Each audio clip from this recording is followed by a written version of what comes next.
It's a little bit hot and humid in my house right now because I have to turn off my air conditioner when I film because the air conditioner in my apartment is very, very loud.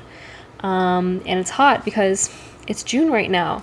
Things are really starting to heat up in the Midwest, in Chicago where I am. School is out. The temps are in the 80s and 90s. The parks are full. The beaches are full. It's been like raining on and off, so it's been really humid and like sticky out. Like the air is just like thick and muggy. It's been feeling really like Floridian outside, I would say. So I've been pulling out some of my summertime scents and getting a chance to start enjoying them and start luxuriating in them. And honestly, I think a lot of my fragrance wardrobe are scents that I would consider like summer appropriate. I tend to gravitate towards things that are like cooling and fresh and botanical and green, maybe a little fruity, maybe a little floral here and there. So I'm really excited to make this video because I'm going to get to share a lot of my favorite fragrances with you guys today, and I hope you guys enjoy. Let's start off with Pony Boy by Jorum. They're a really amazing independent brand from, I think, Scotland, and they have a lot of good scents. Like, I don't think I've smelled anything bad from them, honestly. This is Pony Boy, which I really love to wear during the summer. It's mostly a rhubarb and grapefruit fragrance. I think there's some other fruits and veggies here. Also, there's definitely fig in here. I think there's also like beet. But yeah, it's really like fruity and fun and juicy without being too sweet. I think a lot of fruity fragrances, sometimes when you try to wear them in hot weather, they're too cloying. They get too like sugary and too sticky, and it just gives me the vibe like I'm a little kid and I just guzzled a bunch of juice and like got it all over my mouth and my hands, and now I'm touching everything and it's sticky, and like that's not what I want. But this doesn't do that. Like, this isn't overly sweet. It's actually primarily very tart, like puckering your mouth, salivary glands, like activated tartness. That grapefruit and that rhubarb are just like so bright and like tangy and crisp. And there's also like a green stemminess to it. Like, there's like a leafy kind of like vegetal vibe. I get like a lot of fresh coriander in here. Really crisp, really dewy, like really botanical. As it's drying down, you kind of get like a mix of some softer herbs and botanicals that are a little more like grounding, I would say. It gets pretty woody with like a kind of like soft muskiness. I personally get a lot of vetiver in the dry down too, especially when I wear this on my skin. Like after about 45 minutes or an hour or so, maybe even longer than that, the vetiver really starts to sing in a way that almost, to me, comes across a little bit tomato-like. If you've ever smelled, I'm trying to remember the name, I think it's Vetiver Écarlate from L'Artisan Perfumer, which is supposed to be like a tomato and vetiver perfume. This starts to become a little bit like that, like maybe an hour in or so. A lot of the fruits and the veggies and like the accords just kind of like blend together. That's like the botanical potion experience that I want. Like all these essences harmonizing and like overlapping with each other and melding together, like a potion that's kind of been like stewing for a little bit, and then it transforms into greater than the sum of its parts. Jorum has another one called Paradisi that I would say smells a little similar to this, but Paradisi has more of a focus on like a soil and earth note. This is like more focused on the fruits and vegetables that you get from the garden, whereas Paradisi is a little more focused on like the earth of the garden itself. So I would say this one's a little more refreshing, but obviously not fresh in like a traditional blue freshy fragrance kind of way. Freshness conveyed through the lens of like a garden or an orchard instead of freshness conveyed through the lens of like a shower or like soap or like ocean water. It's like, again, fruity without being too sweet, vegetal without being too savory. And it's an extrait, not an eau de toilette or an eau de parfum, so it's a little stronger. You only really need a couple sprays of this, and when you wear it in like humid hot weather, like it really diffuses off of you. Not like beast mode, like I really don't like that phrase, or I don't like thinking about perfume or, you know, basing my judgment on a perfume based on how long it lasts and whether or not it's beast mode. But I will say that this definitely like kind of diffuses from your body a lot and projects a lot.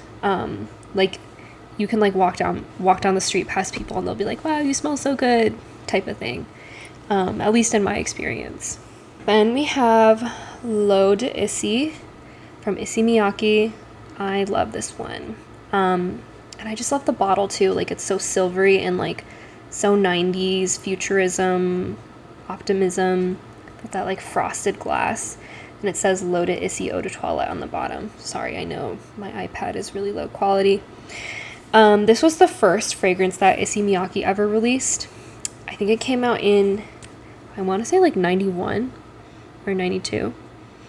But this was like a pretty big player in like the blue aquatic freshy boom that happened in like the early 90s. It uses a lot of this particular molecule called calone. And calone was like a brand new molecule at the time. It gives off this like airy, watery, breezy vibe. And a lot of times it's used in like melon and cucumber fragrances from like the 90s and 2000s especially. I think calone is also featured heavily in Calvin Klein Escape. And the usage of calone was really intentional in this scent. I think Issey Miyake like specifically said he wanted to create a smell that smelled like water on clean skin. I think the perfumer was Jacques Cavalier. It does have this like transparent watery feeling, but it's not thin, it's not fleeting, it's not weak. It actually is like pretty, you know, it's got some guts. It's pretty palpable and it lasts on your skin for longer than you would expect. I think mostly because there's a lot of like clean laundry type of musks in here that are kind of strengthening the overall composition and making it last. There's also a pretty strong floral note in here that's mostly like lotus and freesia and like lily. I think cyclamen is a note in here as well. But yeah, a lot of these kind of like fresh aquatic type florals without any sweetness, I will say. Like there's not much sweetness in this perfume. It's more kind of like a clean, fresh, almost metallic kind of vibe. I guess those like fresh, dewy florals plus the aquatic calone, they kind of meld together in a way that makes the flowers smell a little plasticky and a little artificial.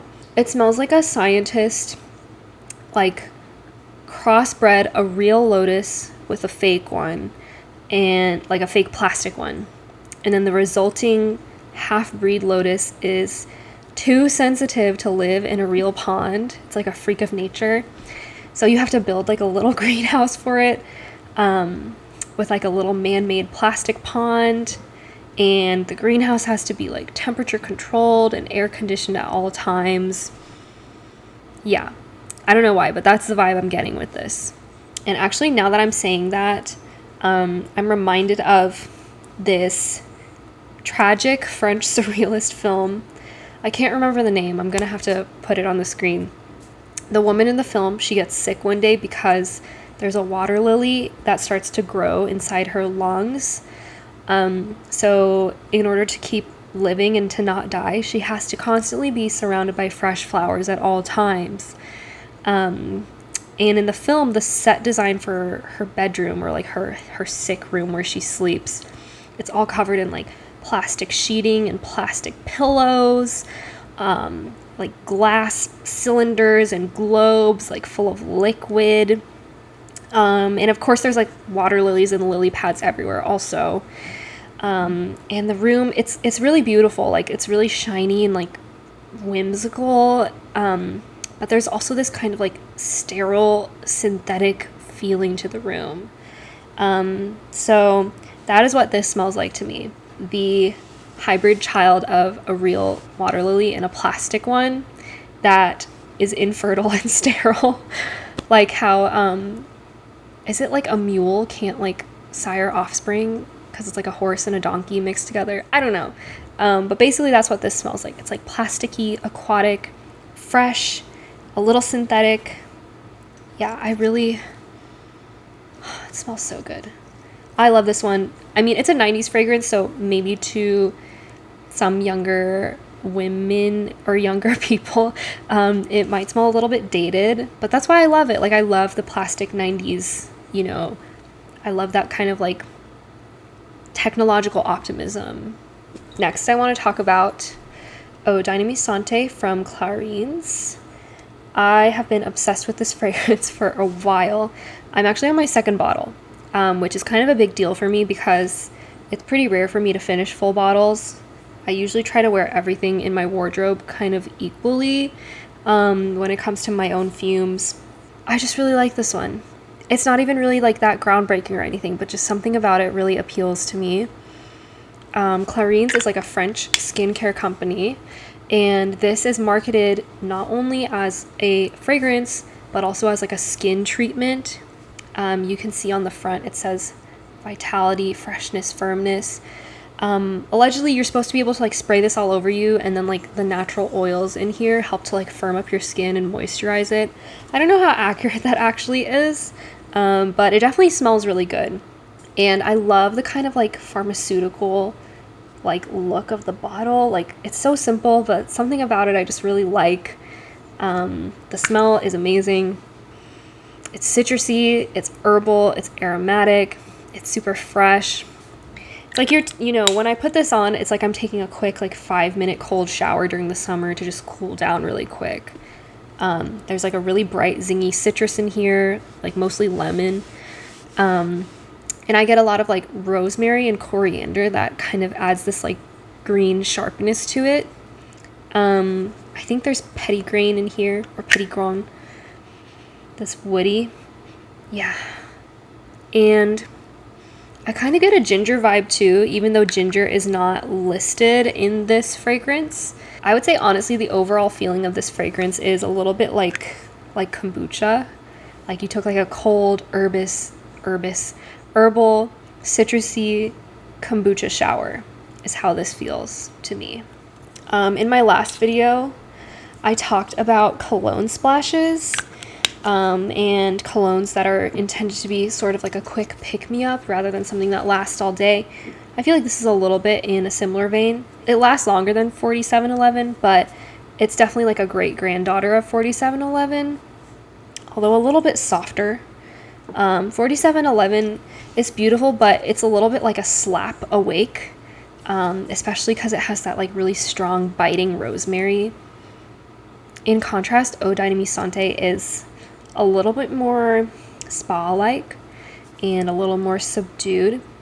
It definitely does like invigorate you and wake you up, but instead of slapping you awake, maybe it's more like a little pat on the cheek, like, hey, wake up, like that.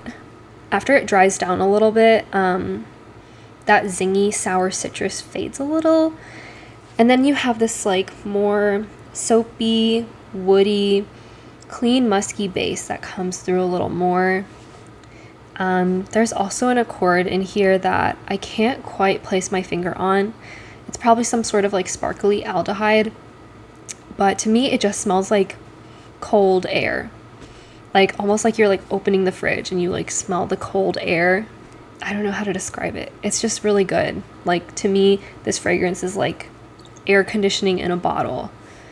And it just makes me feel really like relieved, and simultaneously like energized, but also relaxed. It makes me feel fresh and clean.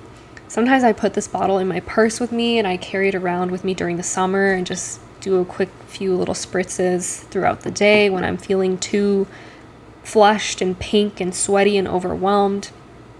It just has a calming effect on me. Like, It's like when you go to a hotel and the air conditioning is cranked down really low, and then you get under the sheets and the sheets are like tucked in really tight to the mattress and the sheets are really cold, so then you're just like feeling the cold sheets around you. That's the feeling that this gives to me. I have another fragrance from Clarins as well. It's the Eau de Jardins one, I think, which is a little more modern. I like that one too, but honestly I like this one better. And they have a few others. They have this like green one and a blue one and an orange one. I have yet to try all of those because it's kind of hard to find samples. And I don't like to blind buy full bottles. So I'll probably try those one day, but for now I'm sticking with this one. It's my favorite. Also Kate Moss wears this one. All right, now I want to talk about a mint fragrance. This is from Comme des Garçons. It's their olfactory library collection, excuse me. It's called Nomad Tea, which was originally from their Series 7 Sweet collection. I've talked about that collection before in my powdery cosmetic video. I mentioned Sticky Cake, which is from the same collection. And I just want to clarify that both Nomad Tea and Sticky Cake are not really that sweet, even though they're in the sweet series. They are sweet, but not overly syrupy or overly sugary or buttery or cloying compared to like the dense buttery, vanillas that you can find at like a bunch of Ultas today, or like the whole like vanilla like layering lotion perfume body mist vibe that a lot of people do now. Compared to that, this is like barely sweet at all, but it is really, really beautiful. So like the name suggests, it is a tea fragrance, specifically like a fresh, cooling mint tea, not like a $5 spearmint box mint tea that you can get from the grocery store. I do like to drink those, but this smells a little higher quality. If you've ever had like Moroccan mint tea, it's kind of like that, like a minty green tea with like a little hint of citrus. And the smell is just like so realistic to me. You get that kind of like fresh, like herbal sweetness. You get a little bit of tartness. You get like a touch of tannins too, so it's like that slight undercurrent of bitterness. That citrusy twist in there really brightens things up a little more too. It's kind of like an iced mint tea, like an iced mint julep plus sweet tea. Or it's like you made a cup of mint tea. You put a little slice of lemon and like a few sugar cubes in it, and then you forgot about it. That happens to me all the time. You forgot about your tea, so now it's cold, and you go to drink it, and like the tea is cold, it's minty, and you're also feeling like the cold porcelain of your teacup on your lips as you drink. What I like about this scent too is that it's really well balanced. In my experience, sometimes certain Comme des Garçons fragrances can be a little too synthetic for my taste. And also sometimes just using mint in fragrance in general can come across a bit like toothpaste or like a Listerine strip. Like it's too mentholated. But that's not the vibe I get with this fragrance at all. There's no toothpaste. It just feels really herbal and aromatic and has this like natural greenness to it. Yeah, it's just beautiful. It is like bittersweet, a little sour, a little transparent, a little aquatic. And like I said in my video where I talked about Sticky Cake, I really, really wish that they made these sweet scents in the original like funky clear glass bottles. Those bottles are like so elusive. Like, I don't know that I have ever known anyone who's owned those bottles, or like seen anyone online even that's owned those original bottles. At this point I'm like, do they even exist? I mean, I know they exist. I've seen like one eBay listing for them, or like 2 eBay listings for them like in the past few years. I don't know. Maybe they're not as rare as I think. If you have one of those OG sweet bottles, please comment and let me know, because that's something that I'm just like genuinely curious about. Okay, now I'm going to talk about another mint fragrance. I'm actually wearing this one right now. and this is Drink Menta from Hilde Soliani. This one is actually a more recent favorite for me, and I know I'm contradicting myself a little bit because it is what I would consider a true gourmand. I know I said I don't like to wear sweet things during the summertime, but I feel like this is actually a refreshing and cooling gourmand. Sometimes I think during the summer people can get a little overwhelmed with like gooey caramels and like gooey chocolates and sugary vanillas and stuff. This is primarily a mint fragrance, so while it is slightly sweet, it's also refreshing and cooling. And it's made by the queen of gourmands herself, the perfumer Hilde Soliani, who's a really fabulous Italian perfumer. She specializes in gourmands. To me, this smells like mint ice cream in a waffle cone. The mint kind of gives this like cool icy feeling to the scent, especially in like the first like 10-15 minutes. And then later on, the mint kind of gets a little more green and honestly a little fruity at times, which is really fun. And then the like caramel, sugar, vanilla-ish accord, it is sweet, but it has more of like a fluffy, like whipped feeling to it. Like it's not toothache inducingly sugary. There's like a softness to it. And there's also a little bit of an almond heliotrope accord too. So it's kind of doing that like Play-Doh-y, chewy thing to my nose, which I really like.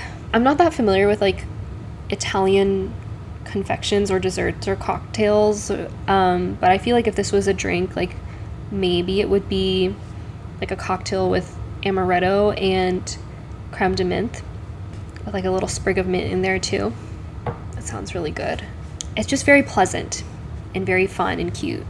I actually had a little sample of Drink Menta a few years ago, and then I just used it up.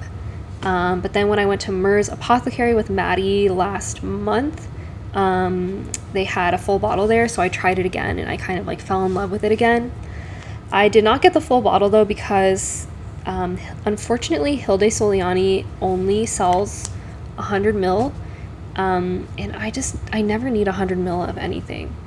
So instead I went to Scent Split and I got a 9 ml decant, which I feel like will last me a little while, and it's been treating me well so far. So I've been liking it. It's not too suffocatingly sweet in like humid or hot weather. It has like a lighter minty whipped cream feeling to it. Let's now talk about Fahrenheit by Dior. This is a very well-known fragrance, and I actually got this for my boyfriend as a gift. And I really love to smell it on him, but recently I'm also enjoying smelling it on myself. I think this might be one of the first true like men's fragrances I've talked about in a video. Did you see that atomizer spray? The atomizers that Dior has are really nice. So you're probably already familiar with Fahrenheit. It's a really legendary men's scent, and it's a very like bold smell, mostly because of how it employs violet leaf, which just smells, to me, violet leaf just smells like cold air. I mean, I know that violets smell pretty cold on their own. Like, I think the actual violet flowers do smell cold and icy to me, but the leaf specifically is even icier and even colder. You know, the leaf is missing the sort of like powdery, chewy, candy sweetness that's present in the flower, and instead it has this more like airy, aqueous, like crispness. It makes me think of like a fuzzy green leaf with dewdrops all over it. It's slightly metallic too. Like, this is a fragrance that, even though it is using like floral, green, watery notes, it feels a little bit brusque. And the crisp, like icy violet leaf is combined with a leather accord also. Not like a soft, worn horse saddle leather. This is a leather that's like fresh and new and like still like off-gassing. Like when you get in a new car, like that type of leather where I used to have a problem as a kid where like I'd get into a new car. Like I remember my dad bought a new car when I was in like second grade or something, and the smell just like gave me a headache because of how strong the like new car smell was. But now I like new car smell. I've grown up. So yeah, that like chilly metallic violet leaf plus the new car leather smell, it creates this fragrance or this like fume that's sort of chemical and a little oily. Like it smells very distinctly man-made. It doesn't come across as smelling natural at all. Some people really hate it, but some people love it, like myself. A lot of people say that it smells like gasoline. I can kind of see what people are saying, but obviously it does not smell anywhere near as acerbic or strong as actual gasoline. Maybe it does smell a little chemical though, like it's like if there was a special body wash / motor oil that you would use to like service like a male supermodel, like super robot.